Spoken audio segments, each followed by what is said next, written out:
All right, everyone. So in addition to the BAM boxes, I've also subscribed to the Culturefly boxes. I got the Star Wars Galaxy box, and I got the My Hero Academia box, whatever that's called. So what the Culturefly boxes are a little different than the BAM boxes. The BAM boxes are more of a mystery and more of a they're more challenging to figure out what they are. The Culturefly are more over-the-counter products that you can get at like Hot Topic and things like that in the boxes. They are also notoriously late. I believe this is like the summer box or the fall box. I don't know. They're always behind. But whatever, when they come, I love them. So I thought I would do this one because it's Star Wars. I'm a big Star Wars fan.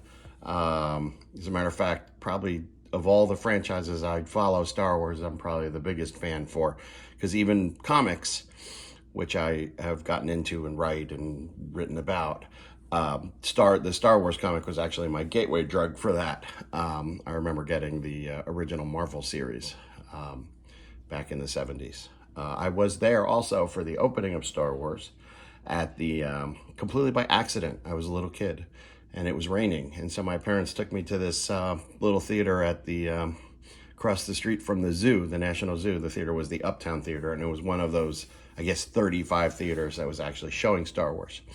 So I'm not sure. I should probably do the intro. My name's Joe Sergi. I'm kind of a pop culture historian, and know a lot about a lot of stupid things that no one cares about.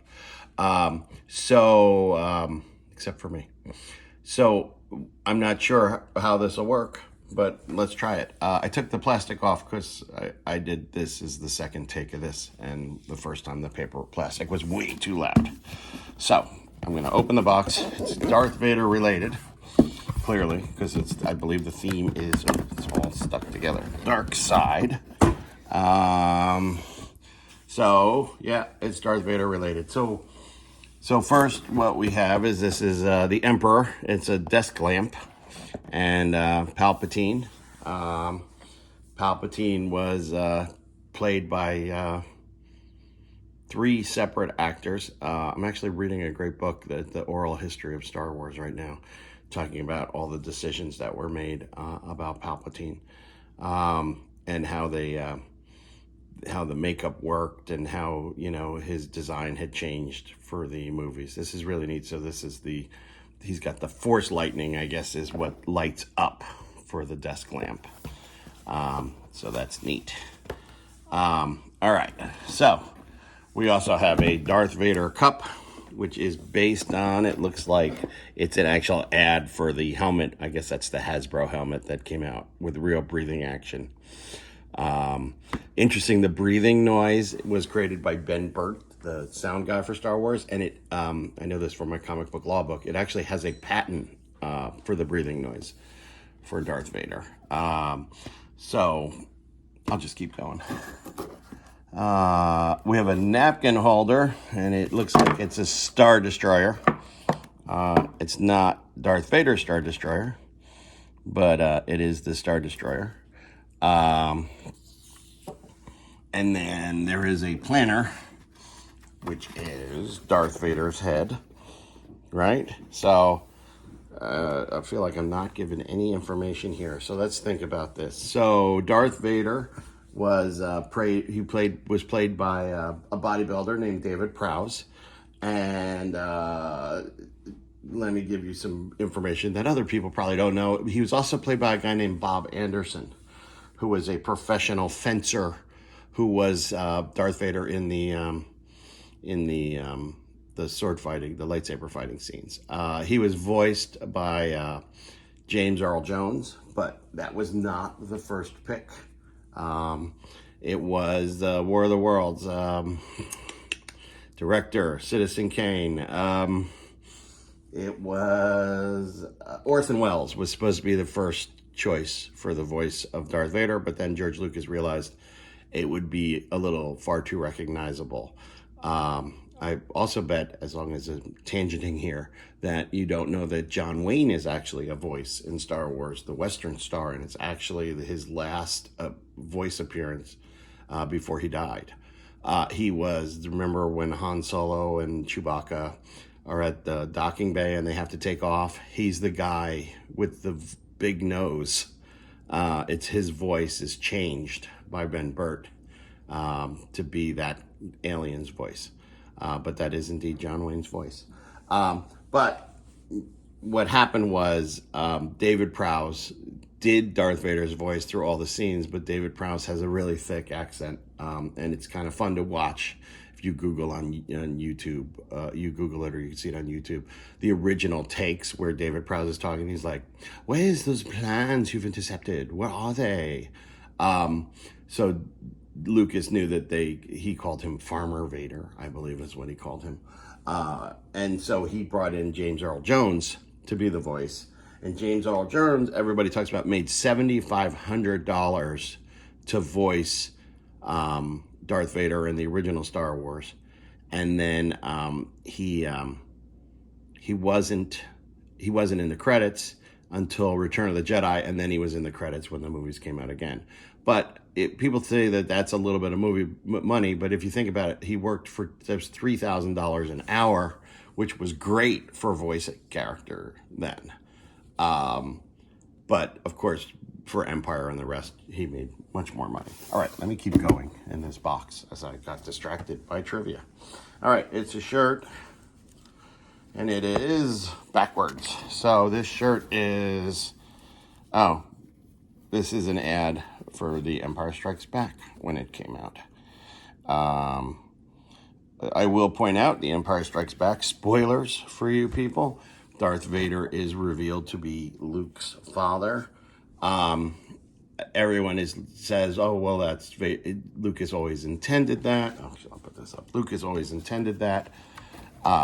In the original draft of Empire Strikes Back, he was not. Anakin Skywalker and Darth Vader were two different characters. In fact, at one point in the first draft of, like, back when it was Battle of the Wills, there was a Darth Vader character who was a good guy, and Anakin was his son, but those characters were so far removed. I have a feeling George Lucas, that was a last-minute thought. It's pretty clear they're unrelated in Star Wars, and it's been said, and I actually kind of agree, that we probably lost one of the greatest villains of all time when Darth Vader was revealed to be Luke's father, because then he had to be redeemed by the end. There's a question of whether he was redeemable at all when you look at all the horrible things he did. But you see, he's an ultimate bad guy in Star Wars. He's a bad guy choking everybody in Empire. And then in Jedi, because they have to redeem him by the end, he gets kind of soft. I will say, despite that, AFI has him as the third greatest villain. And then I wrote for Geek Magazine. They did the top villains, and he was number one on that list. I actually can't remember if I wrote his entries or if I wrote only the comic entries. Let's see what we got. It's a blanket. I'm not sure you're going to be able to see it. It looks like it's the action figures. And it would be clearly Jabba the Hutt, Grand Moff. This has to be, because it's got Boba Fett and Jabba the Hutt, it has to be after Return of the Jedi, obviously. I'm not sure if this is even the Kenner action figures. I had all of the Kenner action figures growing up. Even had the Kenner where you can order them in advance. For Christmas one year from Sears, I got the little card because the figures weren't ready. Because George Lucas was so secretive about the movie that they didn't want the figures to come out, so Kenner couldn't do it. Also, Kenner really had a great deal for it because they were already in production by the time you figured out that Star Wars was such a hit. Now we've got a pin in here, Darth Vader Lives. It looks like actually it looks like almost Ralph McQuarrie art. Ralph McQuarrie did the original Darth Vader, and it's funny, this is a classic Darth Vader fighting Luke Skywalker.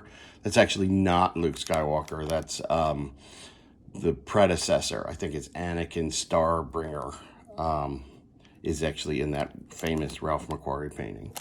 And then, I don't know what this is, but I tell you what, that looks certainly like the Marvel Comics art that I knew growing up from the comics. That is, oh, it's a corkboard. So there you go. It's a corkboard. It's got Boba Fett with his colors that look more like the holiday special, the Loyal Wookiee. Wookiee spelt wrong, by the way, in the original holiday special. 1E. Which, but you only aired once. So unless you can see it bootlegged everywhere. We actually do an annual watching of it just to see how far we can get. And then that is it. Let's see. Well, yes, I did absolutely identify a button and a planner and a corkboard and a napkin holder and a desk lamp. So as you see, it's not as challenging as the band boxes, but some fun stuff. I did find it funny. I said I'm listening to the oral history of Star Wars, and Lucas says, when questioned about how Darth Vader, who's, a villain, is essentially has, if he doesn't have a father, he's made with midichlorians and his mother, and which is essentially an immaculate conception. And when asked that, George Lucas said, it's not an immaculate conception, it's a conception by metaphor. And that's something I've been trying to wrap my head around for a few days. So now I tell you that, so you can wrap your head around it for a few days. Let's see, do I need anything else? I'm going to kill it here. So there you go. That's what's in the box. I'll hold that up so you can see it. I don't know what next month's box is, but if it's something interesting that I know stuff about, maybe I'll talk about it. Enjoy.